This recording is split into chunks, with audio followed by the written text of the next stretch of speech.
எல்லாருமே மொத்தம் இருக்கிறதே 234 தொகுதி தான். 234 தொகுதியில் எல்லாருமே 200 200 200 சொல்கிறாங்க. அது அவருடைய நம்பிக்கை. இப்போ ஒரு தேர்வு எழுத போன, உதாரணத்துக்கு ஒரு சொல்கிறேன், ஒரு தேர்வு எழுத போன மாணவன் 10th 12th வெளியில் நீங்கள் வரும்போது எப்படி எழுதுனா நல்லா எழுதுனு தான் சொல்லுவான்.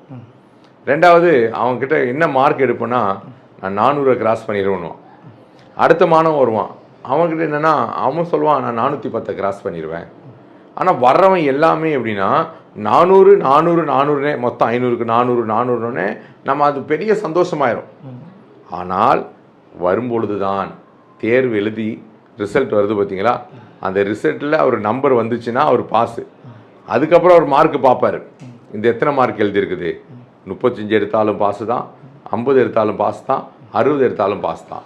இந்த தேர்தலில் 118 சீட் எடுத்தால் போதும். அதுதான் எல்லாருடைய மனநிலைமையை தவிர எல்லாருக்கும் தனிப்பட்ட மெஜாரிட்டி வேணும். எதிர்பார்ப்பது திமுகவும் அதிமுகவும் தாவேக்காவும் எதிர்பார்க்கிறது 118 சீட் இருந்தால் போதும். இந்த 200 நம்ம சொல்லிக்கிறது மக்களுக்கே தெரியும். அதாவது இந்த முறை தேர்தல் எப்படின்னா சார், ரொம்ப என்ன சொல்கிறது, அல்டல் பில்டல் பரபரப்புலாம் கிடையாது. இந்த முறை ரொம்ப காமாக நடந்துச்சு. வாக்கு சதவீதம் அதிகமாக இருக்குது. அந்த வாக்கு சதவீதம் அதிகமானதற்கு விஜய் சார் மட்டும் காரணம் கிடையாது.